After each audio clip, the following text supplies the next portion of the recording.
ఇమ్మడి రవిని అరెస్ట్ చేసినటువంటి తెలంగాణ పోలీసులు. ఇమ్మడి రవి తను ఉండే ప్రదేశం నుంచి ఇక్కడ కూకట్పల్లి ఏరియాకి వచ్చినప్పుడు తనను అరెస్ట్ చేసి తన దగ్గర ఉన్న ల్యాప్టాప్లు, తన దగ్గర ఉన్నటువంటి సామాగ్రిని అంతా హ్యాండ్ ఓవర్ చేసుకున్నారు. ఆడ చాటింగ్ ఉంది, ఇది ఉందా, అది ఉందని చెప్తున్నారు. సో ఇది వ్యవహారం నడుస్తూ ఉంది. దానికి సంబంధించి ఒక అడ్వకేట్ కూడా వకాలత్ తీసుకోవడానికి ముందుకు వచ్చిండు.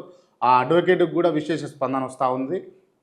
ఏమని అంటే ఇమ్మడి రవిని ఎట్లన్నా బయటికి తీసుకురాని, మేము ఎంతకన్నా సాయం చేస్తామని చెప్పేసి చాలామంది ప్రజలు ఫోన్లు చేసి అడ్వకేట్కి చెప్తా ఉన్నారట. తను ప్రముఖ ఛానల్లో ఒక ఇంటర్వ్యూలో చెప్పడం జరిగింది. సో ఇది వ్యవహారం నడుస్తూ ఉంది. అసలు ఇమ్మడి రవి అనేటటువంటి వ్యక్తి ఈ పైరసీకి తెరలేపడానికి కారణం ఏంది అని అంటే కనుక ఖచ్చితంగా సినిమా టికెట్ల ధరలు, ఇది మాత్రం క్లియర్. ఎందుకు అని అంటే 100 రూపాయలు లేకపోతే 50 రూపాయలు ఒకవేళ సినిమా టికెట్ ధర ఉంటే ఒక సగటు వ్యక్తి ఖచ్చితంగా కుటుంబాన్ని తీసుకొని పోయి సినిమా చూసి వస్తే ఒక 1000 రూపాయలు కూడా ఖర్చు కాదు. అక్కడ పాప్కార్న్ కానీ, మిర్చీలు కానీ, బజ్జీలు కానీ, లేకపోతే సమోసాలు కానీ ఇంకేం తిన్నా కూడా.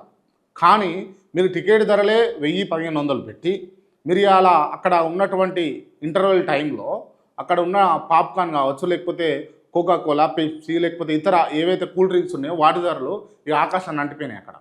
అంటే ఒక 5 మంది ఉన్నటువంటి సగటున ఒక కుటుంబము సినిమాకి పోతే ఖచ్చితంగా లేదన్నా కూడా ఒక 5000 నుంచి 10,000 రూపాయల మధ్యలో ఖర్చు వస్తుంది. ఆ ఖర్చును అధిగమించడం కోసం, ఆ ఖర్చును భరించలేకనే కదా ఈ పైరసీ లాంటి సినిమా వెబ్సైట్లలో సినిమాలు చూస్తుంది ఇప్పటికీ ప్రజలు. దయచేసి సినిమా ఇండస్ట్రీ అర్థం చేసుకోవాలి. పెద్ద పెద్ద డైరెక్టర్లు, పెద్ద పెద్ద హీరోలు మిమ్మల్ని ఎవరు కూడా మిమ్మల్ని 1000 కోట్లు పెట్టి 100 కోట్లు పెట్టి సినిమాలు అని చెప్పేసి చెప్పలేదు. మీరు తీసిరు మీ ఖర్చు కోసం, మీ ఫేమ్ కోసం, మీ ఆదాయం కోసం, మీ వ్యాపారం కోసం మీరు తీసిరు. ఓకే, బాగుంది. కానీ ఆ సొమ్మును ఎట్లన్నా చేసి నేను ప్రజల మీదనే పిండుతా, ప్రజలనే పిండి పిప్పి చేస్తా అంటే మాత్రం ఇది ప్రజలు సహించరు దీన్ని. అందుకే కదా ఇలా అంత ఒక క్రైమ్ అయినప్పటికీ ఒక సినిమాను పైరసీ చేసి అఫీషియల్గా ఒక వెబ్సైట్లో పెట్టి చూడండి అని చెప్పేసి పబ్లిక్ వదిలేయడం ఒక క్రైమ్. అయినా కూడా అట్లాంటి క్రైమ్ చేసినటువంటి వ్యక్తికి ఎందుకు ఇంత రెస్పెక్ట్ వస్తూ ఉంది, ఎందుకు ఇంత అనూహ్యమైనటువంటి స్పందన పాజిటివ్గా వస్తూ ఉంది అంటే దానికి one and only reason cinema ticket ధరలు కనుక 50 రూపాయలు 100 రూపాయలు ఉంటే కనుక ఖచ్చితంగా పైరసీ వెబ్సైట్లను ఎవరు చూడరు. మీరు గమనించాలి. ఎందుకు ఈ విషయం చెప్తా ఉన్నానంటే సగటున ఒక సినిమా డౌన్లోడ్ చేసుకొని చూడాలంటే 2 GB నుంచి 3 GB దాకా అవుతుంది. దానికి రీఛార్జ్ చేసుకోవాలంటే 100 నుంచి 150 రూపాయలు 300 రూపాయల దాకా అవుతుంది. మీరు టికెట్ ధరనే 100 రూపాయలు 200 రూపాయలు లేకపోతే 150 రూపాయలు పెడితే రీఛార్జ్ చేసుకొని డౌన్లోడ్ చేసుకోకుండా ఫోన్లలోనో లేకపోతే ల్యాప్టాప్లలోనో డైరెక్ట్ థియేటర్కి వచ్చి సినిమాలు చూస్తారు. 1000 రూపాయలు ఉన్నప్పుడు ఎవడొస్తాడండి సినిమాకు? 1000 రూపాయలు టికెట్ ధర ఉన్నప్పుడు ఎవడొస్తాడు?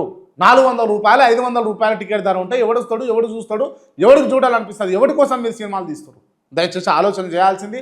ఖచ్చితంగా పెద్ద పెద్ద డైరెక్టర్లు, పెద్ద పెద్ద హీరోలు ఎవరైతే ఉన్న వాళ్ళతో పాటు ప్రొడ్యూసర్ అండ్ ఇంకొక అఫీషియల్ విషయం ఏంటి అని అంటే కొన్ని రోజుల క్రితం ఐబొమ్మ క్లియర్గా చెప్పింది. ఏమని చెప్పింది అని అంటే చాలామంది అఫీషియల్స్, సెలబ్రిటీస్ కూడా ఐబొమ్మను చూస్తూ ఉన్నారు, ఐబొమ్మలో సినిమాలు చూస్తూ ఉన్నారు. వాళ్ళ డేటా మా దగ్గర ఉందని చెప్పింది.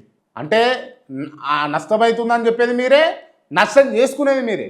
ఈ ఎక్కడ తిండా? దయచేసి ఆలోచన చేయాలి. ఎందుకు దీనికి కారణం? ఇలా ఐబొమ్మ రవి అనేటటువంటి క్రిమినల్ అయినప్పటికీ, క్రైమ్ చేసినప్పటికీ ఐబొమ్మ రవికి ఎందుకు ఇంత విశేష స్పందన వస్తుంది? దానికి వన్ అండ్ ఓన్లీ రీజన్ మీరు పెంచిన టికెట్ల ధరల కారణం మాత్రమే.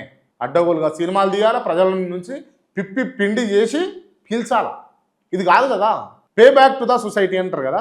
నిజంగా సినిమా ఇండస్ట్రీ కావచ్చు, లేకపోతే సినిమాలలో ఉన్నటువంటి ప్రముఖులు కావచ్చు, సినిమాలు రాజకీయాలు చేసే వాళ్ళు కాస్తున్నా ఓన్లీ సినిమాలు చేసేవాళ్ళు ప్రజలకు ఏం చేశారో చెప్పండి ఒకసారి. పబ్లిక్ ఏం చేశారో చెప్పండి. ఏమన్నా ఇల్లు కట్టించారా మీరు?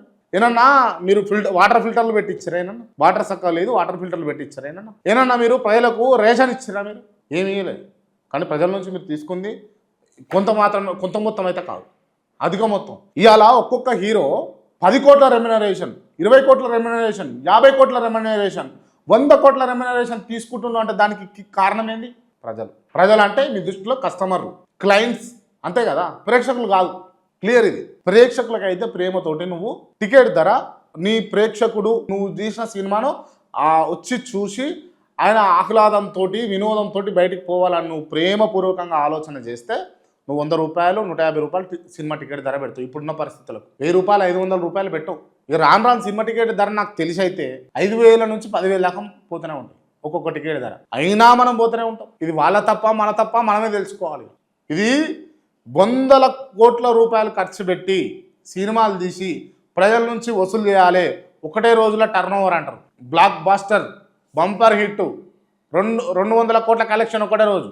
100 కోట్ల రూపాయల కలెక్షన్ ఒకటే రోజు ఎక్కడి నుంచి కలెక్షన్ చేశారు మీరు? ప్రజల నుంచి కాదా? క్లియర్గా మీరు ప్రజల సొమ్మును కూని చేస్తూ ఉన్నారు, ప్రజల రక్తపు మాంసాలను మీరు పీలుస్తూ ఉన్నారు. ఇది గమనించుకోవాలి. నేను మళ్ళా చెప్తా ఉన్నా, ఇమ్మడి రవి చేసింది కరెక్టే, ఇమ్మడి రవి చేసింది కరెక్టే, ఒక కోణంలో ఖచ్చితంగా ఆయన చేసింది కరెక్టే. దాన్ని సమర్థిస్తున్నారు ప్రజలు పక్క.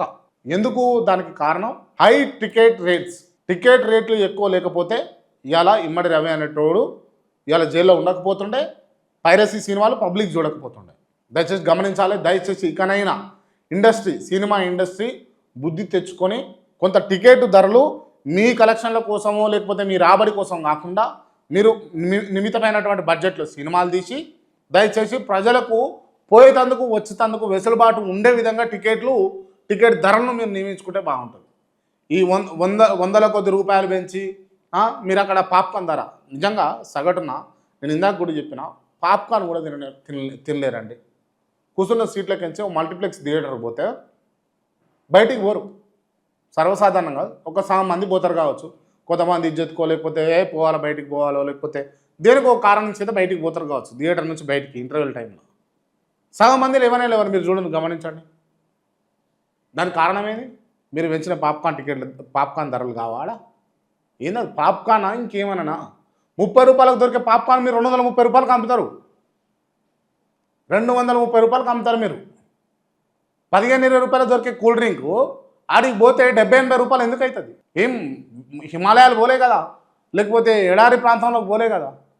మల్టీప్లెక్స్ ఓ మాలు, దాంట్లో మీద థియేటర్ పెట్టుకొని అంత విచ్చలవిడి ఎందుకు? దీనికి ప్రభుత్వం కూడా సహకరించదు. గతంలో సహకరించిన ప్రభుత్వం అయినా సరే, ఇప్పుడు ఉన్న ప్రభుత్వం అయినా సరే, 2 తెలుగు రాష్ట్రాలు యావత్ భారత్లో అసలు వీళ్ళు సహకరించదు. వీటికి బయట ఎంఆర్పి ఎంత ఉంటుందో అంతే ఎంఆర్పికి ఇవ్వాలి. దయచేసి ఇకనైనా బుద్ధి తెచ్చుకొని సినిమా ఇండస్ట్రీ ఖచ్చితంగా నిర్మాతలు కావచ్చు, దర్శకులు కావచ్చు, హీరోలు కావచ్చు, మీరు మీ బడ్జెట్లు మీ రెమ్యునరేషన్ల కోసం హై బడ్జెట్ సినిమాలు తీసి ప్రజలను పిండకండి. దయచేసి ఇదే నేను కోరుకుంటా ఉన్నా, ఇదే నేను చెప్తా ఉన్నా. జై హింద్.